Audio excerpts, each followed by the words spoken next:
ඊයේ රාත්‍රියේ මන්නාරම ජනතාවට එල්ලවෙච්ච පොලිස් ප්‍රහාරය, ම්ලේච්ඡ පොලිස් ප්‍රහාරය අපි ඊටාම දැඩි පිළිකුලෙන් හෙලා දකිනවා.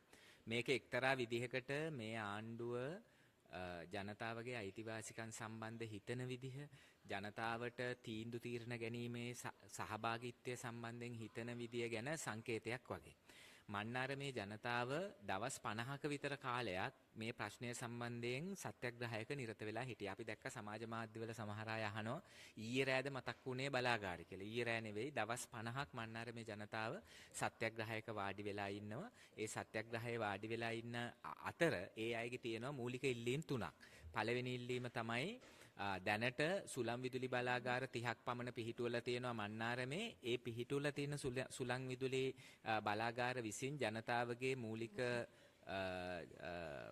ජීවනෝපායන්, ජනතාවගේ ජීවන පැවැත්ම, පරිසරය වගේවට හානි වෙලා තියෙනවා. අලුතෙන් ඉදි කරන්න නියමිත සුළං විදුලි බලාගාර විසිනුත් දැවැන්ත හානියක් වෙන නියමිතව තියෙන නිසා පළවෙනි සටන් පාඨය තමයි ඒගොල්ලන්ගේ පළවෙනි ඉල්ලීම තියෙන්නේ. දැනට සිදු වී ඇති හානිය සඳහා වන්දියක් ගෙවන්න කියන එක. දෙවෙනි එක තමයි අලුතෙන් විදුලි බලාගාර ඉදි කරන්න එපා කියන එක, සුළං විදුලි බලාගාර. තුන්වෙනි එක තමයි දැනට ඕස්ට්‍රේලියානු හිමිකාරිත්වයක් සහිත ඉන්දියානු සම්බන්ධිකුත් සහිත සමාගමකින් ඛනිජ වැලි හැරීමක් කරනවා මන්නාරම. අන්නේ ඛනිජ වැලි හැරීම වහම නවත්තන්න කියන එක. ඒතර මේක සම්බන්ධයෙන් මීට මාස එකහමාරකට විතර කලින් ජනාධිපතිතුමා හම්බුණා මන්නාරම පුරවැසි කමිටුව. මන්නාරම පුරවැසි කමිටුව ජනාධිපතිතුමා හම්බෙච්ච වෙලාවේ ජනාධිපතිතුමා කිව්වා මේකට කමිටුවක් පත් කරලා තියෙන. කමිටුවේ වාර්තාව ආවට පස්සේ ඇති වෙන්න නියමිත හානිය ගැන ගණන් බැලීමක් කරලා ජනතාවට නැවත සාකච්ඡාවක් දෙන්නම් කියලා.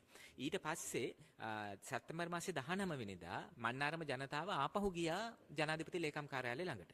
ජනාධිපති ලේකම් කාර්යාලයට ගිහිල්ලා මන්නාරමේ ජනතාව උද්ඝෝෂණයක් කරමින් ඉල්ලා හිටියා මේකට උත්තරයක් අවශ්‍යයි කියලා. ඒ වෙලාවේ ජනාධිපති ලේකම් කාර්යාලයේ නිලධාරීන් දුන්න උත්තරේ තමයි 18 වෙනිදා සැප්තැම්බර් 18 තමයි ජනාධිපතිතුමා අතට කමිටුවේ වාර්තාව හම්බුනේ. මේක අධ්‍යයනය කිරීම සඳහා සතියක විතර කාලයක් යනවා. නිසා 25 වෙනිදායින් පස්සේ නැවත සාකච්ඡාවක් දෙන්නම් කතා කරමු කියලා කිව්වා. නමුත් එහෙම බොරුවක් තමයි කිව්වේ. ජනාධිපතිතුමා ඒ විදිහේ බොරුවක් කියලා 22 වෙනිදා බලශක්ති අමාත්‍යාංශය විසින් අවසර ලබා දීලා තිබුණා මේකට අදාළ ටර්බයින් සහ අනිකුත් උපාංග ගේන්න. ඊට 26 වෙනිදා රාත්‍රියේ ඊයේ රාත්‍රියේ ඒ ටර්බයින් ගේන වෙලාවේ තමයි මන්නාරම ජනතාවගේ නොසන්සුන්තාවය ආවේ. ඒකට මෙතන ප්‍රධාන ප්‍රශ්න කීපයක් තියෙනවා. පළවෙනි එක තමයි ජනතාවගේ මූලික අයිතිවාසිකම් කඩවෙන පරිදි ආණ්ඩුව වැඩ කරමින් ඉන්නවා. පරිසරයට විශාල විනාශයක් වෙන පරිදි වැඩ කරමින් ඉන්නවා. මොකද මිලියන 30ක් පමණ සංචාරක පක්ෂීන්ගේ පර්යටන මාර්ගයක් වැටලා තියෙන්නේ මේක හරහා. ඒ නිසා මධ්‍යම පරිසර අධිකාරිය කියන රාජ්‍ය ආයතනය පවා මෙතන බලාගාර හදන එකේ ප්‍රශ්නයක් තියෙනවා කියලා තියෙනවා. ඒකට එහෙම තියෙද්දී කිසිවක් නොසලකා අත්අනුමතිකව තීන්දුව ගන්නවා. ඊළඟ ප්‍රශ්නේ තමයි ප්‍රදේශයේ ජනතාවගේ ජීවනෝපායන්ට, ප්‍රදේශයේ ජනතාවගේ දේපළවලට විශාල හානියක් වෙනවා. ඒ හානිය පිළිබඳ කිසිවක් නොතකා අත්අනුමතිකව වැඩ කරමින් ඉන්නවා. ඊළඟ ප්‍රශ්නේ මේ කරුණ සම්බන්ධයෙන් ජනතාවට දිගින් දිගටම බොරු කිව්වා. අවසානයේදී මේ සම්බන්ධ අරගල කරන ජනතාවට මර්ධනයක් ඇඳවලා තියෙනවා. ම්ලේච්ඡ පොලිස් මර්ධනයක් ඇඳවලා තියෙනවා. මේ කවුරු වෙනුවෙන්ද මේක කරන්නේ?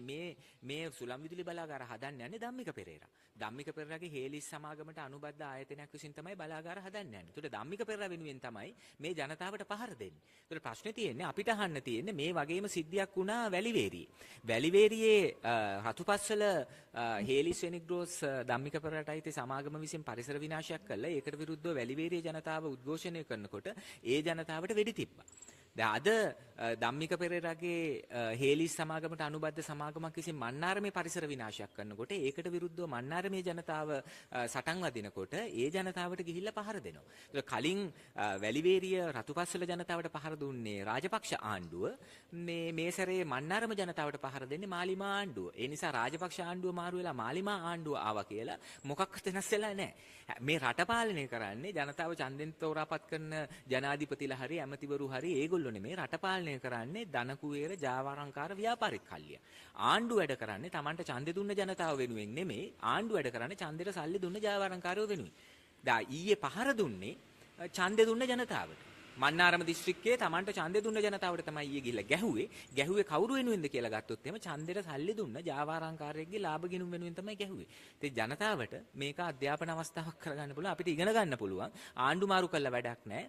මේ රාජ්‍ය බලය හසුරුවන ධනපති කල්ලියක් ඉන්නවා. මේ කල්ලිය අතින් රාජ්‍ය බලය ජනතාවගේ අතට ගන්නේ නැතුව මේ ආණ්ඩු මාරු කළා ජනාධිපතිලා මාරු කළා සත පහක දෙයක් වෙන්නේ නැහැ කියලා ඊයේ මන්නාරමේදී ඔප්පු වුණා.